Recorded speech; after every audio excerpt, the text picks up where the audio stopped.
स्वागत है आपका। महाराष्ट्र में अब नाराज उम्मीदवारों को मनाने की लड़ाई शुरू हो गई है। महायुति हो या महाविकास अघाड़ी, दोनों ही तरफ से बाकी उम्मीदवार चुनावी मैदान में हैं। महाराष्ट्र की फाइट इतनी टफ है कि अगर बाकी उम्मीदवार मैदान से नहीं हटे तो इसका काफी इंपैक्ट होगा। टिकट बंटवारे में दोनों ही गठबंधन की तरफ से जाति समीकरण का खास ख्याल रखा गया, क्योंकि महाराष्ट्र जीतने के लिए जातियों को जीतना सबसे जरूरी है।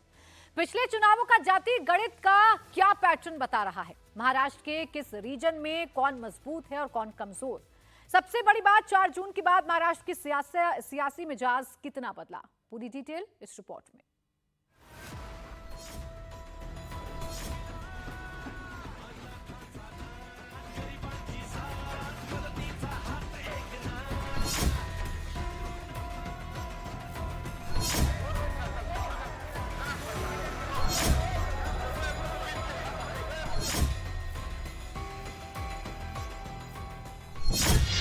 महाराष्ट्र में सीटें बंट गई हैं। जाति के हिसाब से फील्डिंग सेट हो गई है। क्या बटोगे तो कटोगे फॉर्मूला भी लागू हो गया है। अजीत ने नवाब को उतार दिया। आभाड़ से मुसलमान नाराज हो गए। क्या भाईजान का वोट भी बट गया? बारामती, माहिम और वर्ली, क्या फंस गई है महाराष्ट्र की सियासी family? Mahavikas Aghadi versus Mahayuti, 228 seat, 23 नवंबर को किसकी हार किसकी जीत?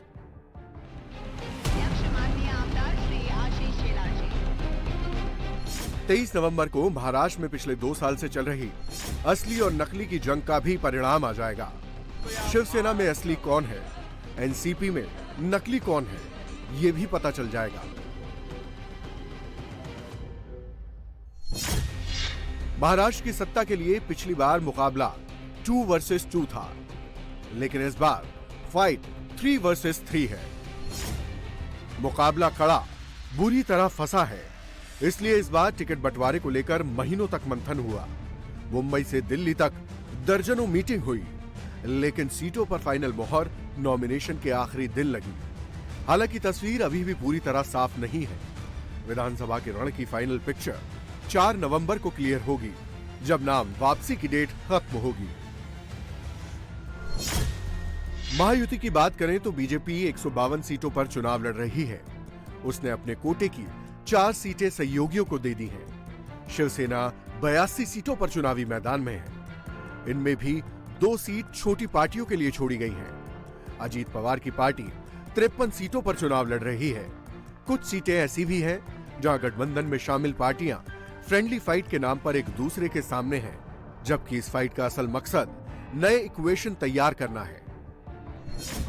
सीट शेयरिंग और टिकट को लेकर जो हालत महायुति की थी, वैसी ही हालत महाविकास अघाड़ी की रही। सीएम फेस से लेकर शुरू हुआ बवाल सीट शेयरिंग के आखिरी दिन तक चलता रहा। कांग्रेस पार्टी के 103 उम्मीदवारों ने नामांकन किया है। शिवसेना यूबीटी की तरफ से 79 प्रत्याशी चुनावी संग्राम में उतरे हैं, जबकि शरद पवार की एनसीपी 87 सीटों पर ताल ठोक रही है।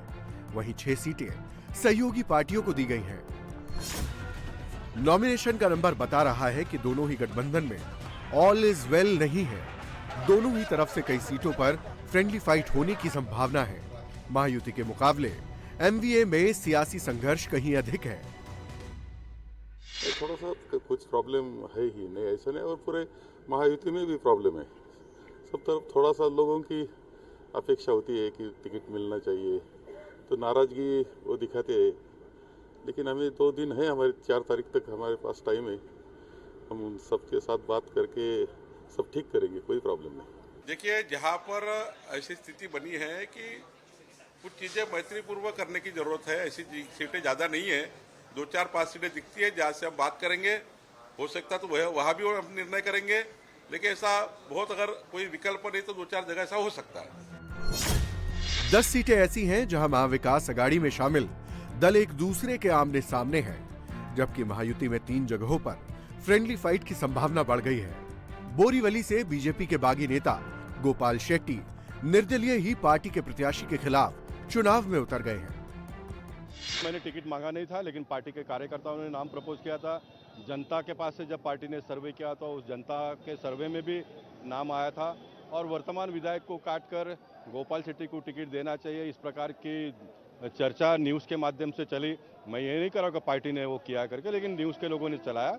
और मेरा मुद्दा तो इतना ही था कि भाई पार्टी के कार्यकर्ताओं में से किसी को मिलना चाहिए, और ऐसा नहीं हुआ, इसलिए ये निर्णय मुझे करना पड़ा। इसी को लेकर विरोध है। मैं इस बात से पूरी तरह से भी सहमत नहीं हूँ कि बाहर का कोई आना ही नहीं चाहिए। कोई मतदार संघ में सक्षम उम्मीदवार नहीं होता तो बाहर से उम्मीदवार लाना पड़ता है। मैं बहुत सक्षम उम्मीदवार था, ये तो सिद्ध हुआ है वोट के माध्यम से 7 बार। उसके बावजूद भी जब देश के प्रधानमंत्री ने इच्छा जताई कि पीयूष गोयल जी ने यहाँ से लड़ना चाहिए, तो उसको पार्टी के सभी लोगों ने, मेरे साथ सभी लोगों ने स्वीकारा, क्योंकि पीयूष गोयल जी एक सक्षम उम्मीदवार है। मैं करता हूँ, उससे भी ज़्यादा वो कर पाएंगे, क्योंकि मेहनत तो मेरे से ज़्यादा कोई कर नहीं पाएगा, ये तो बात मैं बहुत खुलकर कहना चाहता हूँ। लेकिन पीयूष गोयल जी का जो सोर्स है, वो सोर्स का उपयोग बोरेवली, देखो खाली मेहनत करने वाला ही लगता है, ऐसा नहीं ना, अदर सोर्सेज भी लगते हैं। तो अदर सोर्सेज जो है वो पीयूष गोयल मुझसे ज़्यादा अच्छी तरह से जुटा सकते हैं उत्तर मुंबई के लिए, इसलिए उसको हमने स्वीकारा। इसलिए बाहर का कोई उम्मीदवार आना ही नहीं चाहिए। विधानसभा में क्या दिक्कत? मेरा बिल्कुल मत नहीं। लोकसभा चुनाव के बाद 5 महीने में महाराष्ट्र का सियासी मिजाज कितना बदला है, ये तो 23 नवंबर को पता चलेगा। लेकिन लोकसभा चुनाव के फिगर बताते हैं कि विधानसभा में कांटे की टक्कर होने जा रही है। वोट शेयर में 1 से 2% का भी अंतर हुआ तो सीटों की टैली बिल्कुल बदल जाएगी।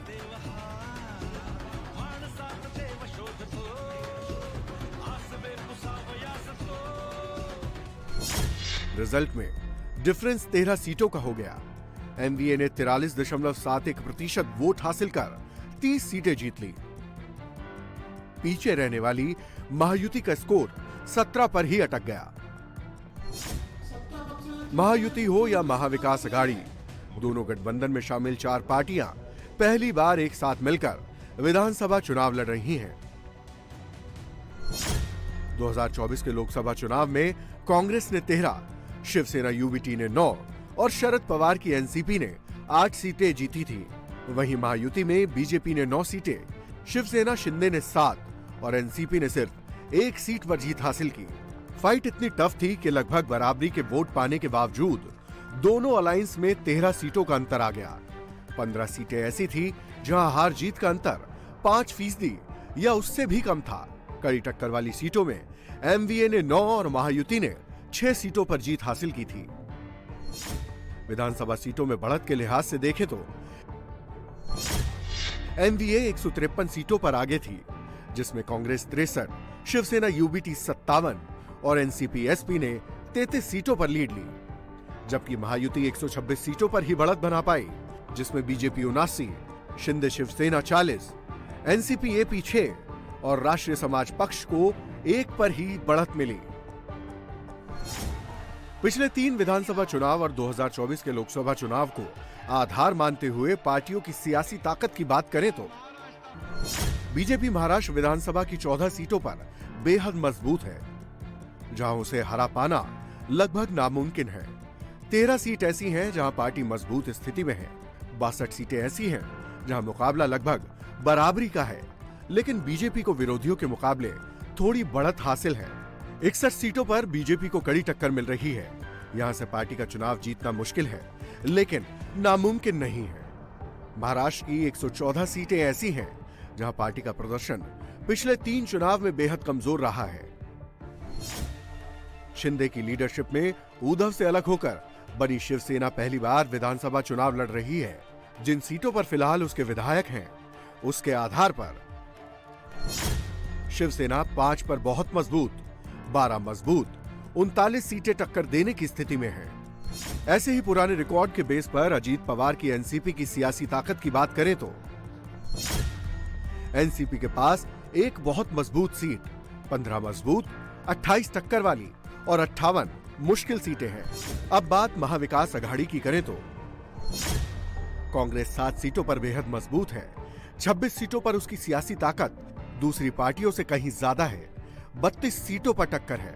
61 ऐसी सीट है जहां कांग्रेस के लिए जीत हासिल करना मुश्किल है, जबकि 162 सीटों पर कांग्रेस बेहद कमजोर है। एनसीपी, शरद पवार और शिवसेना यूबीटी ने सिर्फ 2024 का लोकसभा चुनाव लड़ा है। 2024 के फॉर्मूले पर इनकी पॉलिटिकल स्ट्रेंथ देखें तो उद्धव गुट की शिवसेना लोकसभा के हिसाब से जितनी विधानसभा सीटों पर चुनाव लड़ी, उनमें से 57 सीटों पर स्ट्रांग रही। ऐसे ही शरद पवार की एनसीपी 33 सीटों पर विरोधियों के मुकाबले आगे है।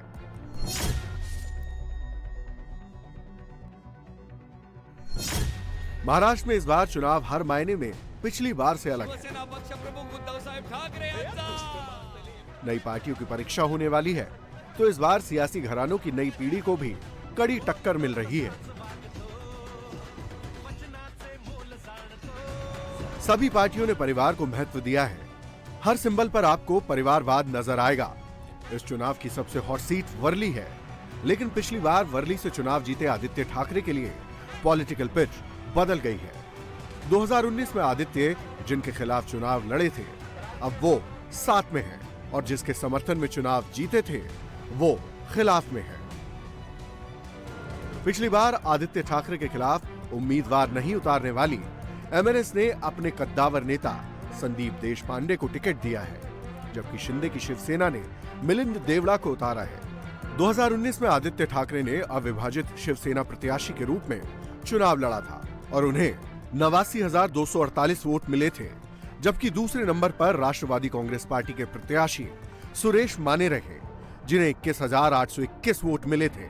आदित्य ठाकरे ने करीब 67,000 वोटों के साथ जीत हासिल की थी। साल 2019 की तुलना में अब महाराष्ट्र की सियासत में काफी बदलाव आया है। वर्ली सीट से शिवसेना ने जिस मिलिंद देवड़ा को टिकट दिया था, ये सीट देवड़ा परिवार की मजबूत गढ़ मानी जाती है। वर्ली जो कंस्टिट्यूंसी है, पूरी मुंबई में एक बहुत ही कॉस्मोपॉलिटन कंस्टिट्यूंसी है, और मैं मानता हूं कि मुख्यमंत्री एकनाथ शिंदे जी स्वयं उम्मीदवार है इस क्षेत्र के। उनका उद्देश्य है कि सबसे जो आम लोग हैं जो मुंबई में रहते हैं, उनके समस्याओं को उनको दूर करना है। तबियत व्यवस्थित उनका एक ही उद्देश्य है कि लोगों की समस्याओं को उनको दूर करना है, और खास करके जो लोगों को दुर्लक्ष्य किया गया, उपेक्षित किया गया इतने सालों से, उनको घर देने का काम जो उन्होंने घाटकोपर के रमाबाई नगर से शुरू किया, वर्ली के बीडीडी चौल से शुरू किया, वही काम को आगे ले जाना चाहते हैं। आदित्य ठाकरे को मैं बचपन से जानता हूं।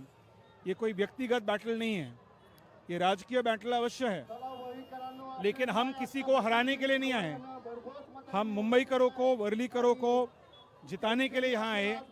उनकी आवाज क्या है, उनकी समस्या क्या है, समस्या समझने के लिए और डायरेक्टली, प्रत्यक्ष रूप से उनकी समस्या शिंदे साहब पर तक ले जाने के लिए, यही हमारा उद्देश्य है। माहिम की सीट पर भी सबकी नजरें हैं, क्योंकि यहां से राज ठाकरे के बेटे अमित ठाकरे अपना पॉलिटिकल डेब्यू कर रहे हैं। 2019 में यहां सदा सरवणकर शिवसेना बीजेपी गठबंधन के टिकट पर चुनाव जीते थे। बीजेपी ने यहां पर अमित ठाकरे के समर्थन का ऐलान किया है। इसके बावजूद यहां से अमित की राह आसान नहीं है, क्योंकि सदा सरवणकर शिवसेना के सिंबल पर चुनाव लड़ रहे हैं। उद्धव ठाकरे की शिवसेना ने माहिम से महेश सावंत को अपना उम्मीदवार बनाया है। आदित्य ठाकरे के कजन वरुण सरदेसाई बांद्रा ईस्ट से चुनावी मैदान में हैं। शिवसेना यूबीटी से जुड़े वरुण काफी समय से आदित्य ठाकरे के साथ हर कार्यक्रम में नजर आते थे। इस बार उनको इसका इनाम मिला है। बांद्रा ईस्ट में उनकी सीधी टक्कर एनसीपी के जिशान सिद्दीकी से होने वाली है, जो पिछली बार कांग्रेस के टिकट पर विधायक बने थे। कि वरुण अपना चुनाव लड़ेगा, वो अपना जोर लगाएगा। मेरे साथ जनता है, तो जनता ही डिसाइड करती है कौन जीतता है, और जनता मेरे साथ है तो भारी मतों से हम जीतेंगे। जनता ने मेरे काम को देखा है जब मुझे कोई सपोर्ट नहीं मिल रहा था, और जनता ने मेरे परिवार का बलिदान देखा है, तो उससे आगे मुझे कहने की कुछ ज़रूरत नहीं है। मैं उनके बीच जाऊंगा, मेरा काम दिखाऊंगा, और मेरा बलिदान वो देख रहे हैं, और वो मुझे मेरे साथ है, और मुझे कोई दो राय नहीं है कि मैं रिकॉर्ड ब्रेकिंग विक्ट्री से जीतूंगा। महाराष्ट्र की एक और सीट है जिस पर रिजल्ट का इंतजार पूरे महाराष्ट्र को है। बारामती में चाचा भतीजे की लड़ाई हो रही है। एनसीपी अध्यक्ष अजीत पवार को चुनौती दे रहे हैं युगेंद्र पवार, उनके छोटे भाई श्रीनिवास पवार के बेटे, जो अपने ही चाचा के खिलाफ चुनाव लड़ रहे हैं। ये बारामती लोकसभा सीट पर अजीत पवार की तरफ से पत्नी सुनेत्रा पवार को सुप्रिया सुले के खिलाफ चुनाव लड़ाने के बदले जैसा ही है। That is his view. It could be his personal view, but that does not mean that that's the general view of Baramathikar's at large. No, I'm confident of winning because each time he won, it was because Pawar Sahab was backing him. And today Pawar Sahab is backing me, as you saw today. And Baramathikars each time have always backed Pawar Sahab. Maharashtra में परिवारवाद की list काफी लंबी है। काटौल विधानसभा seat से अनिल देशमुख के बेटे सलील Deshmukh NCP Sharad Pawar के प्रत्याशी हैं। भोकर से बीजेपी ने अशोक चौहान की बेटी श्रीजया चौहान को टिकट दिया है। नारायण राणे के दोनों बेटे महाराष्ट्र के चुनावी समर में उतरे हैं। कड़कवली विधानसभा सीट से नीतीश राणे बीजेपी के सिंबल पर चुनाव लड़ रहे हैं, तो उनके बड़े भाई नीलेश राणे कुंडाल से शिवसेना की टिकट पर चुनावी अखाड़े में हैं। इनके अलावा पंजाब राव देशमुख के बेटे सुनील देशमुख, आर पाटिल के बेटे रोहित पाटिल, नवाब मलिक की बेटी सना मलिक, विनोद शेलार भी महाराष्ट्र के दंगल में अपनी किस्मत आजमा रहे हैं।